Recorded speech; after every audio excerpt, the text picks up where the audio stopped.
السلام علیکم پیارے دوستو، آج کی اس ویڈیو میں ہم آپ کو بتائیں گے کیسے فرعون کی لاش کو خانہ کعبہ میں لایا گیا۔ جب فرعون کی لاش کو خانہ کعبہ پہنچا دیا گیا تو اس وقت کیا ہوا، یہ واقعہ سن کر کے شاید آپ لوگوں کے ہوش اڑ جائیں گے، اس لیے آپ لوگ اس ویڈیو کو ضرور دیکھیں۔ پیارے دوستو، یہودیوں کی طرف سے ایک بہت بڑی سازش سامنے آئی ہے۔ نہ جانے ان کے دماغ میں کیا چل رہا تھا، کون سی وہ سازش کرنا چاہ رہے تھے۔ انہوں نے پچھلے دنوں سعودی بادشاہ سے رابطہ کیا اور فرعون کی لاش کو مکہ لے کر آنے کی درخواست رکھ دی اور کہا کہ وہ کوئی تجربہ کرنا چاہتے ہیں۔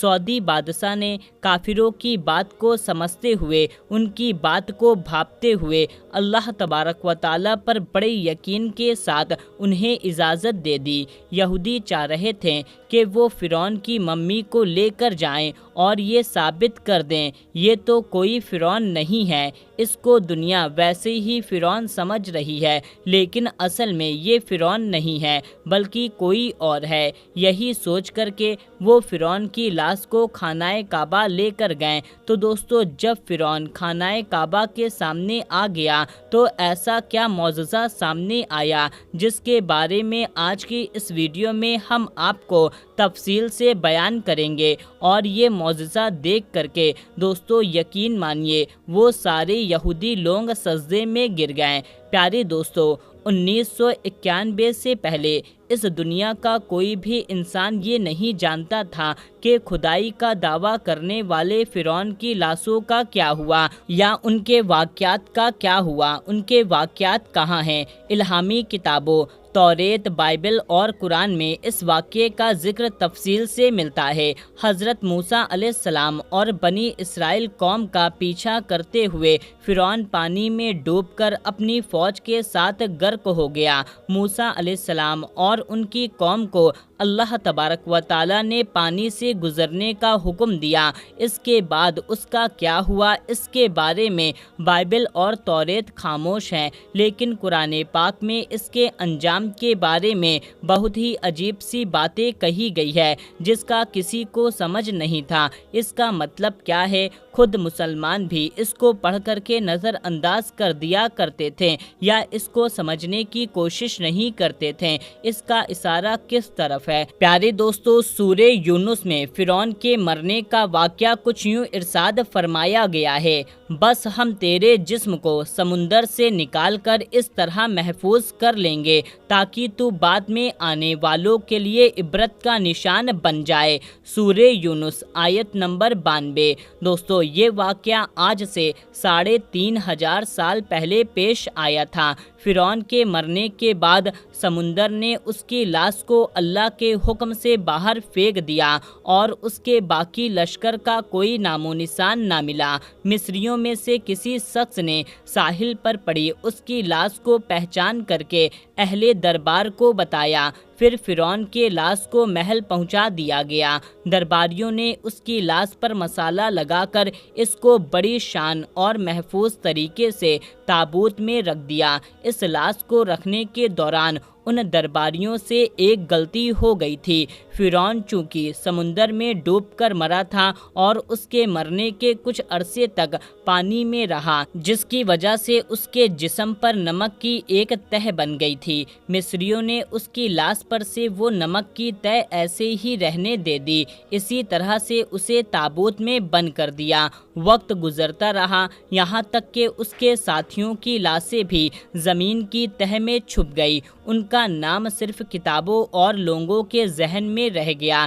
اس واقعے کے 2000 سال کے بعد اس دنیا میں اللہ تبارک و تعالیٰ کے آخری نبی حضرت محمد مصطفیٰ صلی اللہ تعالیٰ علیہ وسلم اور ان پر نازل ہونے والی آخری کتاب جس کو ہم قرآن مجید کہتے ہیں، اس میں فرعون کے واقعے کو بڑی ہی تفصیلات کے ساتھ بیان کیا گیا، اور اسی سلسلے میں فرعون کی لاش کو محفوظ رکھنے کرنے کی آیت قرآن پاک میں موجود ہے، جس کی سچائی پر تمام مسلمانوں کو یقین تھا، لیکن وہ اس بات کو سمجھ نہیں پا رہے تھے کہ خدائی کا دعویٰ کرنے والے کی لاش کہاں پر موجود ہے اور کیسے اسے عبرت کا نشان بنایا جائے گا۔ دوستو، سن 1971 میں مصر کے ایک شہر الگولیا سے تعلق رکھنے والے ایک غریب اور معمولی چور احمد عبد الرسول کو فرعون کی لاش کہاں پر موجود ہے اس کا راز مل گیا تھا۔ ایک دن وہ دریائے نیل کے کنارے اسی سلسلے میں پھر رہا تھا جب اسے خفیہ راستے کا پتہ چلا۔ اسی دوران کچھ لوگوں نے اس کو پکڑ لیا اور پولیس کے حوالے کر دیا۔ وہ جس جگہ کو کھود رہا تھا، سن 1971 میں اسی جگہ پر ایک کھدائی کے دوران فرعون کی لاش مل گئی اور اس کے کفن پر سینے کی جگہ پر اس کا نام فرعون لکھا ہوا تھا۔ جب ان لاشوں کی پہچاننے کی کوشش کی گئی تو فرعون والی لاش میں اس وقت بھی نمک موجود تھا، جس سے یہ پتہ لگایا گیا کہ یہ وہی فرعون ہے جسے اللہ تبارک و تعالیٰ نے پانی میں غرق کر کے یہ عبرت کا نشان بنا دیا تھا۔ دوستو، اس وقت میں بہت بڑا واقعہ تھا جس کو سن کر کے دنیا بھر کے تمام ویگیانک اور سائنٹسٹ مصر کی طرف دوڑ پڑے۔ دنیا بھر کے ٹیسٹ کرنے کے بعد ویگیانکوں نے یہ پتہ لگا لیا باقی لاشوں کے علاوہ صرف فرعون کی لاش پر ہی نمکیات کی سمندر کی تہ جمی ہوئی ہے۔ دوستو، تصدیق کے بعد اس لاش کو فرعون کا نام دے کر کے عجائب گھر میں رکھوا دیا گیا۔ اس کے بعد سن 1992 میں جب فرعون کی ممی خراب ہونے لگی تو اس وقت کی مصری حکومت نے فرانس کی حکومت سے درخواست کی کہ فرعون کی لاش کو خراب ہونے سے بچایا جائے اور دنیا بھر کے ویگیانکوں سے جانچ کر کے اس کی موت کی وجہ پتہ لگائی جائے۔ مصری اور فرانسیسی حکومت نے مل کر کے اس لاش کو فرانس لے جانے کا انتظام کیا۔ جب فرعون کی لاش کو فرانس پہنچایا گیا تو ایئرپورٹ پر فرانس کے تمام اعلیٰ افسر اس لاش کے استقبال کے لیے موجود تھے۔ فرعون کی لاش کا استقبال کسی عظیم زندہ بادشاہ کی طرح کیا گیا۔ فرانس کی فوج نے توپوں سے سلامی دی۔ فرعون کی لاش کو ماہر ڈاکٹر کے حوالے کر دیا گیا۔ اسی ڈاکٹر کی ٹیم کے باس مورس وقائی تھے۔ مائکرواسکوپ ٹیسٹ کی مدد سے اس لاش کی باریکی سے جانچ کی گئی تو معلوم ہوا اس کی لاش میں سمندری ذرات ابھی بھی موجود ہیں اور موت کی وجہ بھی پانی میں ڈوبنے کی وجہ سے ہوئی ہے۔ ایک بادشاہ کی موت پانی میں ڈوبنے کی وجہ سے ہو، یہ ڈاکٹر مورس کے لیے حیرت کی بات تھی۔ ڈاکٹر مورس نے اس لاش کے بارے میں ڈیٹیل جاننے کی کوشش کی تو اس کو معلوم ہوا اس بادشاہ کی موت کے حالات مسلمانوں کے نبی صلی اللہ تعالیٰ علیہ وسلم پر اتری کتاب قرآن مجید میں تفصیلات سے درج ہیں۔ ڈاکٹر مورس کو یہ علم ہوا کہ جہاں یہ لاش ملی ہے وہ ایک اسلامک ملک ہے، چنانچہ جانچ پوری کرنے کی وجہ سے مجبور ہو کر کے ڈاکٹر مورس مصر پہنچا۔ اس نے اس معاملے میں مصر کے ویگیانکوں سے ملاقات کی تو مصر کے ویگیانکوں نے قرآن پاک کو کھول کر کے اسے سورہ یونس کی آیت 90 سے 92 تک کا ترجمہ لفظ با لفظ سنائی۔ فرعون کی خدائی کا دعویٰ کرنا، اس کا پانی میں ڈوب کر مرنا اور پھر پانی سے نکال کر سمندر کا اس کی لاش کو باہر پھینک دینا اور پھر دوبارہ لاش کا ملنا اور پھر لاش کو دوبارہ ویگیانکوں سے محفوظ کروا دینا، سب کا اشارہ ایک جانب تھا اور واضح تھا، اور باقی تجھے بعد میں آنے والوں کے لیے عبرت کا نشان بنا دوں گا۔ ڈاکٹر مورس نے جب آیت کا ترجمہ سنا تو اسی وقت پکار اٹھا، اللہ سچا ہے، قرآن سچا ہے اور اللہ کے نبی حضرت محمد مصطفیٰ صلی اللہ تعالیٰ علیہ وسلم سچے ہیں۔ کلمہ پڑھا اور مسلمان ہو گیا۔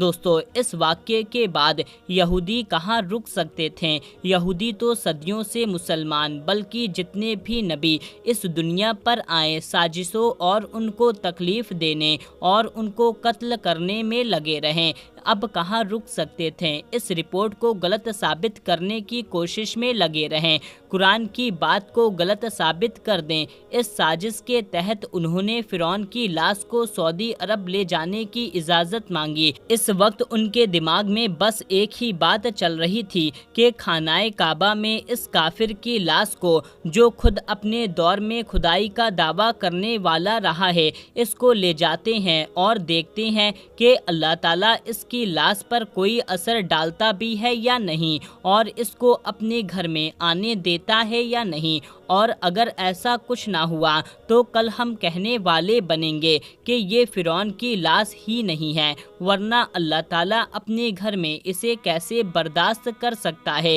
انہوں نے کچھ مسلمانوں کو اس پلان میں شامل کیا اور منہ مانگی رقم ان کو دے دی۔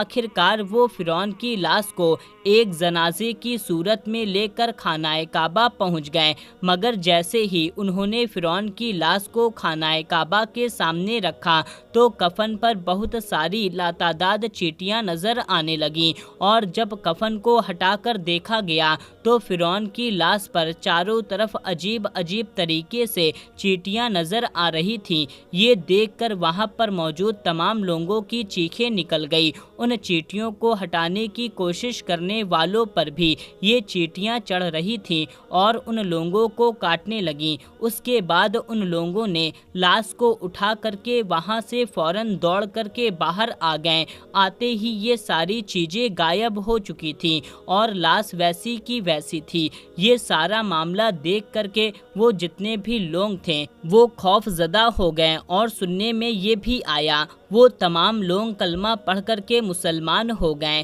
دوستو، یہ تمام جانکاری ہمیں سعودی میڈیا سے معلوم ہوئی۔ اس میں کتنی سچائی ہے یہ آپ لوگ کمنٹ باکس میں ہمیں بتا سکتے ہیں، کیونکہ یہودیوں میں سے تو کوئی بات نہیں، وہ صدیوں سے مسلمانوں کے خلاف سازش کرتے آ رہے ہیں اور مسلمانوں کو غلط ثابت کرنے کے لیے نہ جانے کیا کیا ہتھ کنڈے اپناتے آ رہے ہیں۔ یہودیوں کی چالیں دن بدن آپ کو نظر آتی ہوں گی، اور سوشل میڈیا ایسی بکواس باتوں سے بھرا ملے گا۔ پھر آپ لوگ اس بارے میں کیا سوچتے ہیں کمنٹ باکس میں ضرور بتائیں۔ آخری میں اللہ تبارک و تعالیٰ سے دعا ہے اللہ تعالیٰ ہمارا اور آپ کا ایمان پر خاتمہ فرمائے، آمین اللہم آمین۔ پیارے دوستو، کمنٹ باکس میں آمین ضرور لکھیں، اور یہ معلومات آپ کو کیسی لگی کمنٹ کر کے ہمیں بتائیں، اور اس معلومات کو زیادہ سے زیادہ لوگوں تک شیئر کر دیجیے۔ ملتے ہیں تب تک کے لیے، اللہ حافظ۔